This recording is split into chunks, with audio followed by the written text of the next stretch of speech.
Tangin po tayo. Hallelujah. Lord God, maraming salamat, Panginoon, for the opportunity again to deliver your message tonight, Lord. Maraming salamat, Lord, for the lives of my brothers and sisters, Panginoon. Alam ko po, Panginoon, na pagod sila, galing sila sa kanilang mga trabaho. Pero Lord, alam ko po, Panginoon, na nagagalak ang inyong puso ngayon because they choose, Lord, to give their time, Lord, their precious time, Panginoon, tonight. Nagbigay po sila, Panginoon, ng oras, Panginoon, sa inyo, Lord. Lord, dalangin ko po, Panginoon, that you will extend your arms and you will embrace each one of us, Panginoon. Ano man yung pinagdadaanan nila, Lord, sa buong isang linggo na ito, Panginoon. Dalangin ko po, Panginoon, na mangusap kayo sa pamamagitan ng inyong mensahe sa gabi. Maraming salamat, Lord. Patuloy niyo pong bigyan ng bawat isa ng spiritual focus, spiritual understanding. Guide us, Lord, by the power of your Holy Spirit. Panginoon, kayo po ang maghari sa aming puso at isipan. And right now, O Lord God, we rebuke any distraction, Panginoon, sa gabing ito. Maraming salamat, Lord, sa buhay ng aking mga kapatid, even also, Lord, sa mga nagtatrabaho, Lord, dalangin ko po, Panginoon, na kayo po yung magpala sa kanila, Lord. Kayo po yung magbigay ng proteksyon sa kanilang mga puso, Panginoon. Maraming salamat, Lord, sa gabing ito. We give you all back, all the glory, all the thanksgiving. In Jesus' mighty name, we pray. Amen and amen. Amen. So, I'm gonna mute you all na po, mga kapatid, at awitan po natin ang ating Diyos na buhay.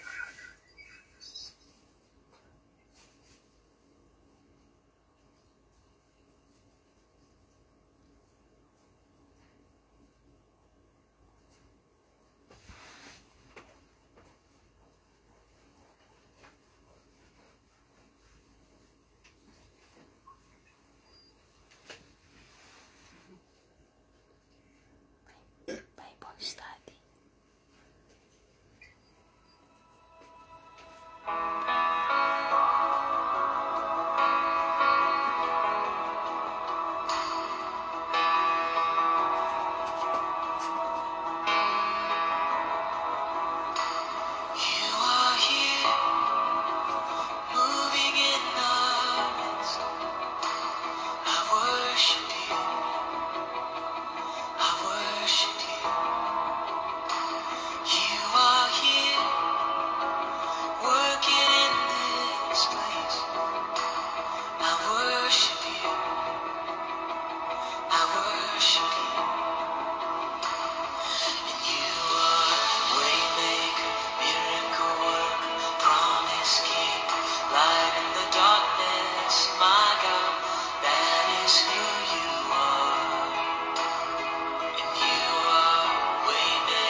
po na ang ating Panginoon ang gumagawa ng daan kahit na nasa sitwasyon tayo na napakahirap. Hallelujah.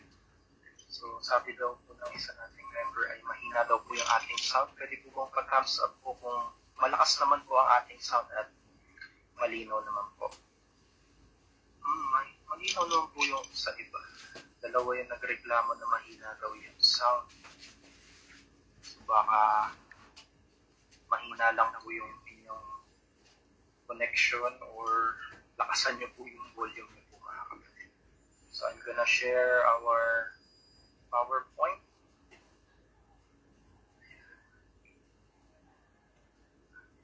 So, pwede po bang pa-thumbs up po mga kapatid kung lumabas na po sa inyong harapan ng ating PowerPoint? Thank you so much for the response.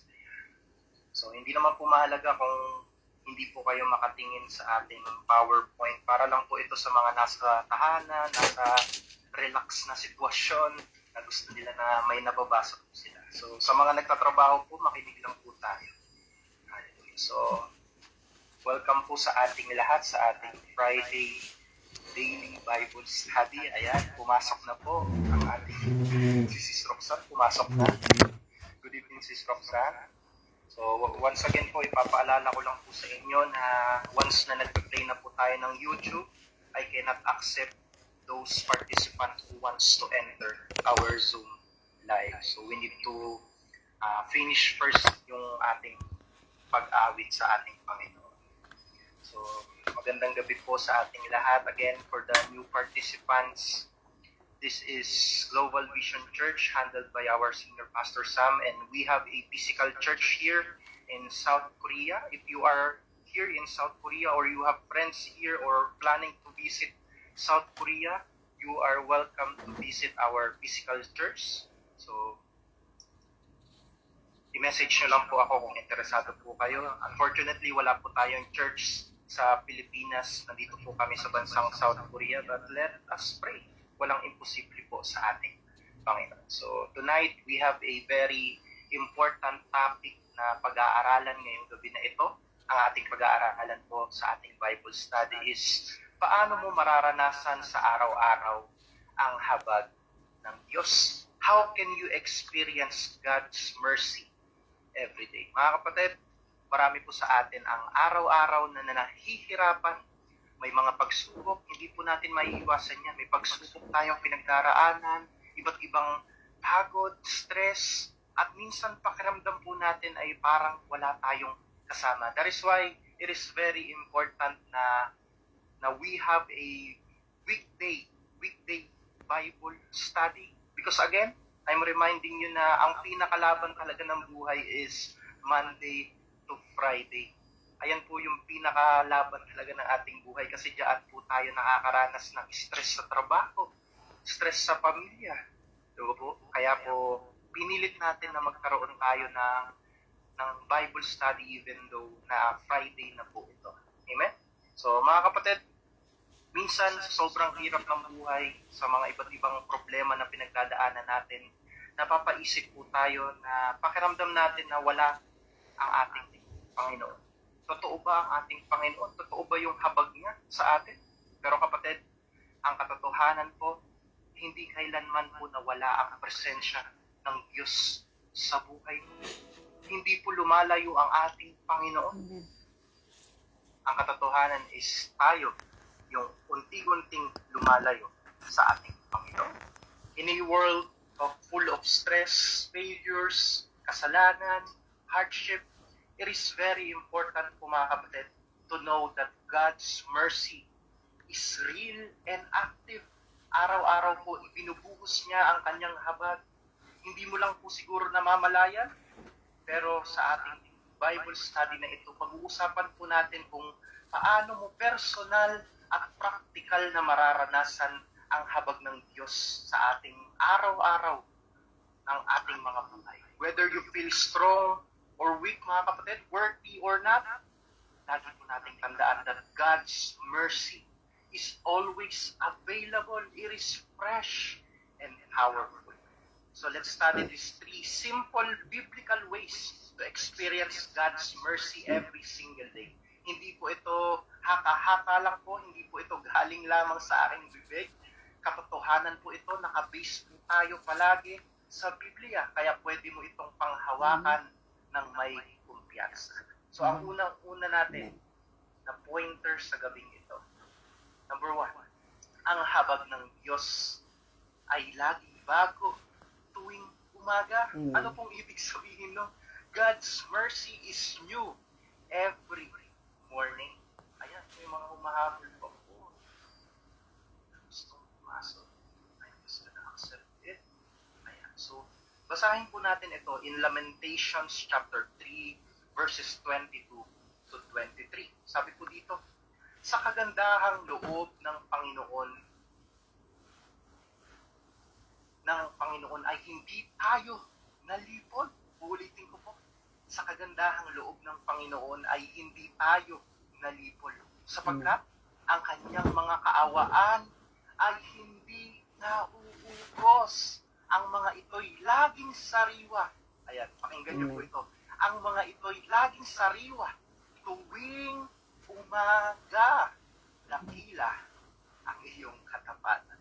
Grabe ang habag ng ating Panginoon. Isipin niyo yun? Every morning nagigising tayo, palaging fresh ang habag ng ating Panginoon. The first way, mga kapatid, to experience God's mercy every day is to believe and recognize that His mercy is new every morning. Kaya kapag may mga kapatiran kayo na nagtanong na gaano kalaki yung habag ng ating Panginoon, paano kapag nagkasala ka, puputol na ba yung habag ng ating Panginoon? Ang isasagot natin sa ating mga kapatid na nagtatanong na yan, basahin nyo in Lamentation, ang habag ng Diyos is always fresh every morning. Ganyan po, kalawak ang kahabagan ng ating Panginoon. Kapatid, hindi based sa feelings mo ang habag ng Diyos. Hindi dahil hindi mo ito nararamdaman, ay hindi na po ito totoo. Ang habag niya ay fresh daily, tulad ng hangin na hinihinga po natin. Mga kapatid, kung kilala niyo po si Prophet Jeremiah, ang sumulat po ng Lamentations, naranasan niya po, mga kapatid, ang pagkawasak ng Jerusalem. Pero, kahit na dumanas po siya ng kalungkutan, depression sa kanyang buhay, pagkatalo, doon pa siya mismo po. Doon niya po hinugot, doon niya po nakita ang habag ng ating Panginoon. Habang umiiyak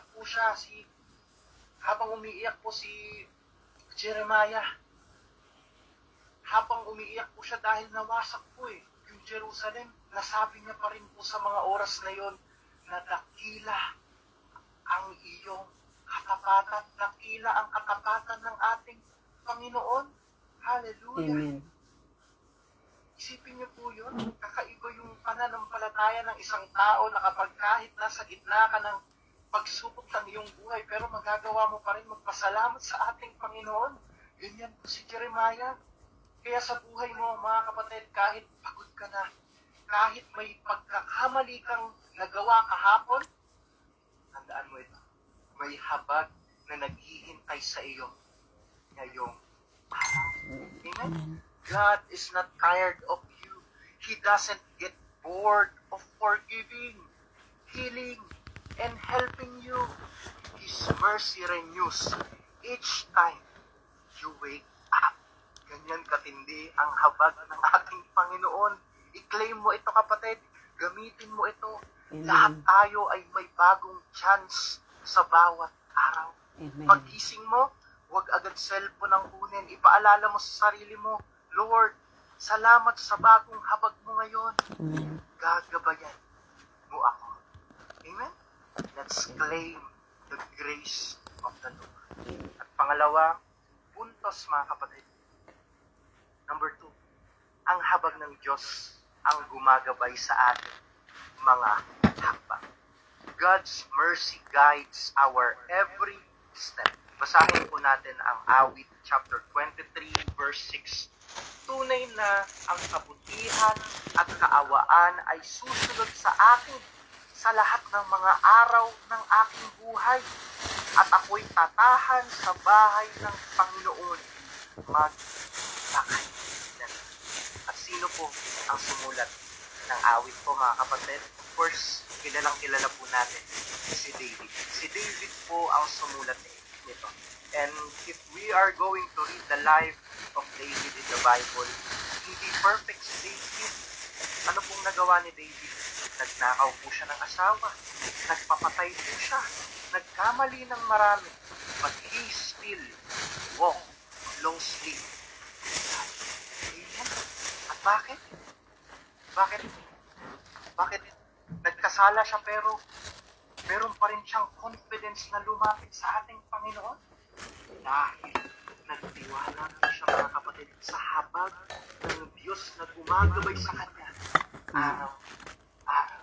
Kaya wala po tayong karapatan, mga kapatid, na manghusga ng ating mga kapatid sa Panginoon. Dahil ang habag ng ating Panginoon is fresh daily. Every morning, Amen. may pagkakataon tayong magsisi sa ating mga kasalanan. Amen? Kaya wala po tayong karapatan na manghusga sa ating kapatiran. Kasi maybe, kinabukasan, magsisi na yan sa kanyang mga nagawang pagkakamali. Amen?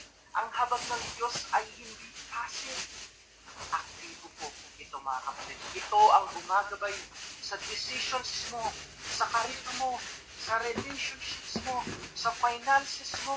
Kapatid, kung minsan po may mga desisyon tayong hindi natin alam kung tama ba, pero kung ikaw ay may personal na relasyon kay Jesus at humihingi ka ng kanyang gabay, tiyak na ang kanyang gabay, mga kapatid, ang kanyang habag ay gagalaw para hindi ka mapahamak.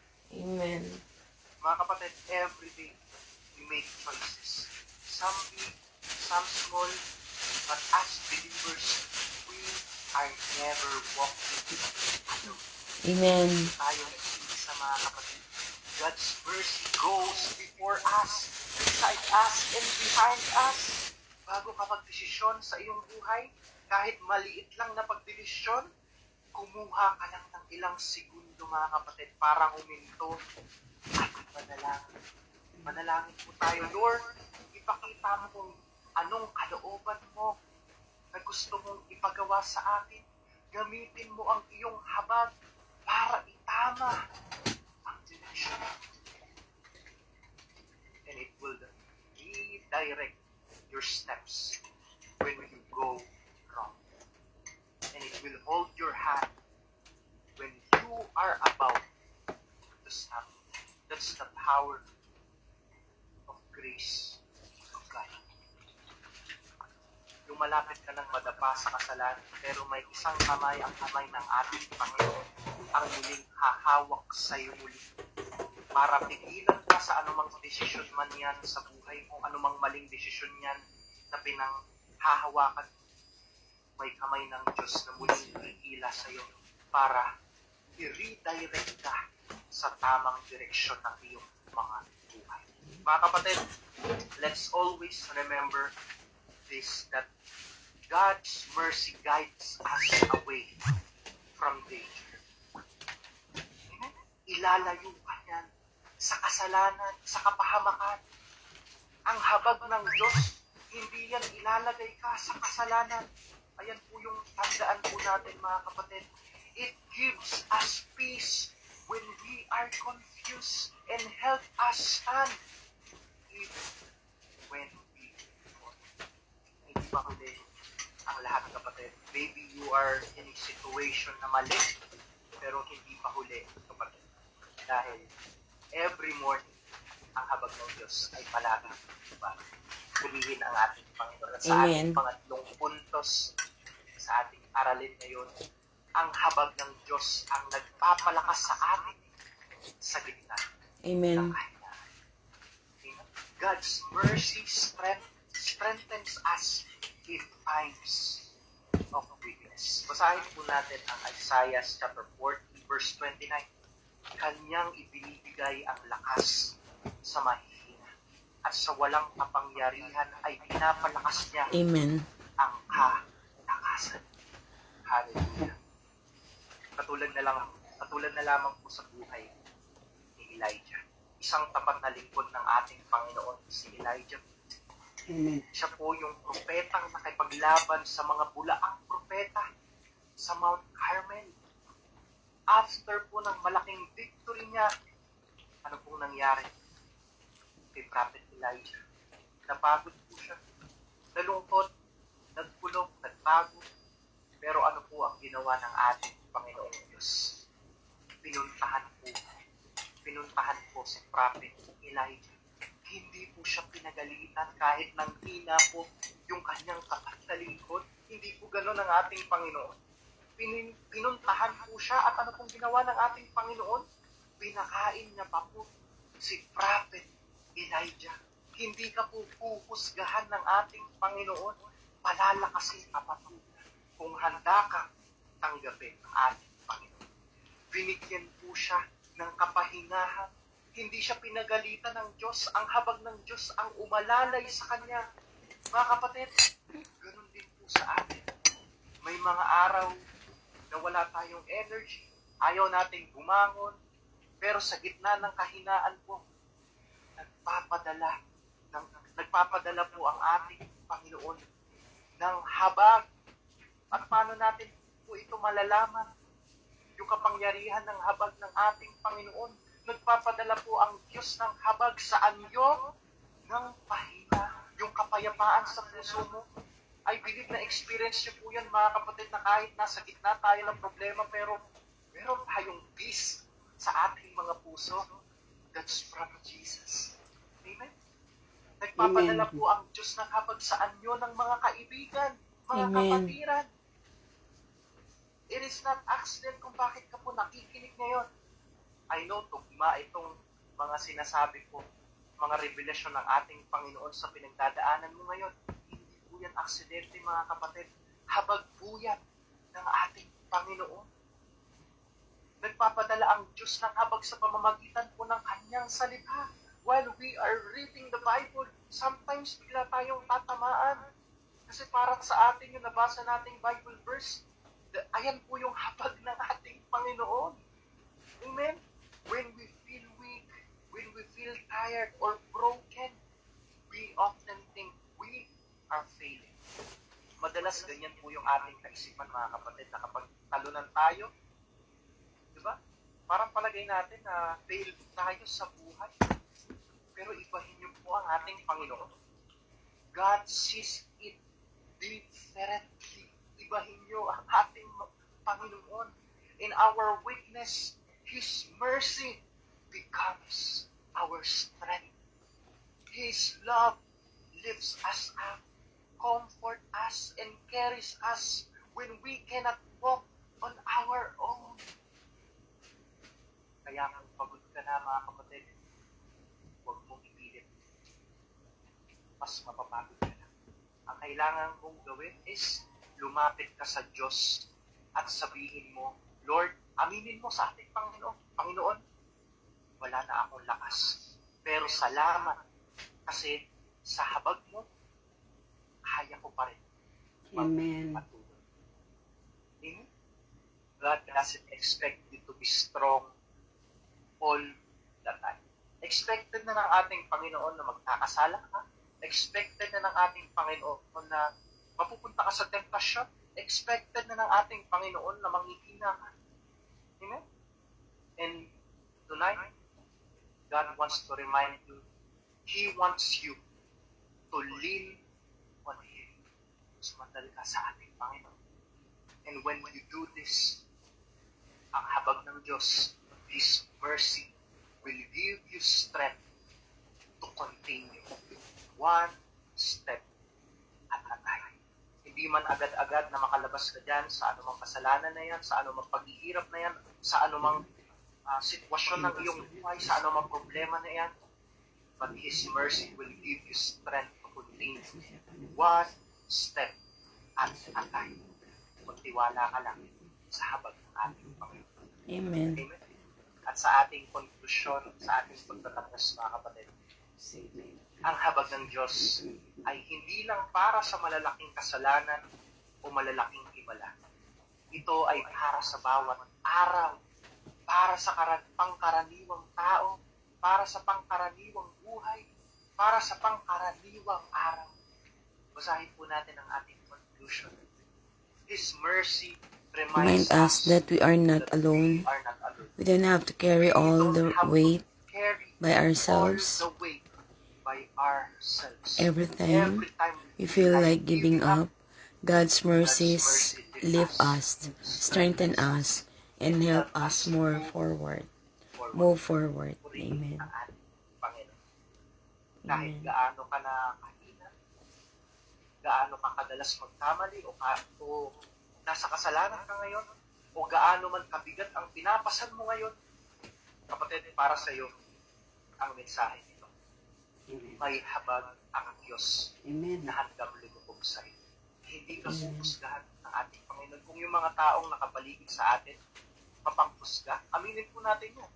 Minsan nahuhusgahan agad natin yung mga makasalanan, which is nakakalimutan po natin na makasalanan din tayo. Huwag po natin husgahan ang ating mga kapatiran dahil malinaw sa pinag-aralan natin ngayon na every morning ang habag ng Diyos ay palaging ba. Amen? Araw-araw, mga kapatid, hindi ka niya iiwan. Hindi niya tinigilan ang pag-aalaga sa iyo. So tonight, panghawakan mo ito. Manampalataya ka. Mararanasan mo ito kung bubuksan mo ang puso mo araw-araw sa ating Panginoon. So tonight, no matter what you are facing, magtiwala ka sa habag ng ating Panginoon. It will be your strength when yours is gone. Ayan yung pagkukunan mo ng kalakasan kapag nasa mahinang sitwasyon ka ng buhay mo o wala ka ng lakas, ang ating Panginoon lamang ang magiging source ng ating kalakasan. Amen. Hallelujah. Purihin ang ating Panginoon. Let us bow down our heads and close our eyes. Let us feel the presence of the Lord. Manalangin. Panginoon, maraming salamat, Lord, sa habag na bago araw-araw. Lord God, maraming salamat, Panginoon. Hindi ko man alam yung pinagdaraanan ng aking kapatid, Panginoon, but I believe, Lord, na walang sitwasyon, walang pangyayari sa kanilang mga buhay ang hindi niyo po nalalaman. Bilang niyo po, Panginoon, yung bawat hibla ng kanilang mga buhok. Alam niyo po, Panginoon, yung bawat iyak na iniiyakan nila, Lord. Alam niyo po, Panginoon, yung mga utang na mayroon silang problema na pinagdaraanan, Lord, ngayon. Any finances, health, Panginoon, relationship, Panginoon. Lord, we believe, Lord, na nakikita niyo po ang lahat namin. And Lord, hindi po accident na pinag-aralan namin, Lord, yung inyong habag, Panginoon. You are just reminding us that there is still a chance to redirect our life, to restart our life, to refocus our faith on you, Panginoon. Lord God, in the name of the Lord Jesus, for the 51 participants tonight, Panginoon, ang habag niyo, Lord God, ang maghahari sa kanilang mga puso, sa kanilang mga isipan. Ang habag ninyo, Panginoon, ang magtuturo sa kanila, Panginoon, ng tamang direksyon ng kanilang mga buhay. Lord, in the name of the Lord Jesus, kayo po, Panginoon, ang yayakap sa bawat isa Amen. na nandito ngayong gabi. Maraming salamat, Lord God, sa inyong habag. Patuloy niyo po, Panginoon, na turuan kami na lumalim sa aming mga pananampalataya, Panginoon, upang makita namin, Lord, yung galaw mo sa aming mga buhay. Amen. Salamat, Panginoon, sa katagumpayan ng aming pag-aaral ngayon. This is for your glory. Ito po ang aming panalangin, Lord God, sa pangalan ni Jesus. Amen, Amen. and amen. Amen. Amen. Purihin ang ating Panginoon. Praise God. Hallelujah. Hallelujah. So, before we end our Bible study, I encourage you to open our cameras for our picture. Mag-picture po tayo sa ating attendance. Pastor Sam, can you please picture us? Get ready mga kapatid. 2, 3, and another Second page mga kapatid.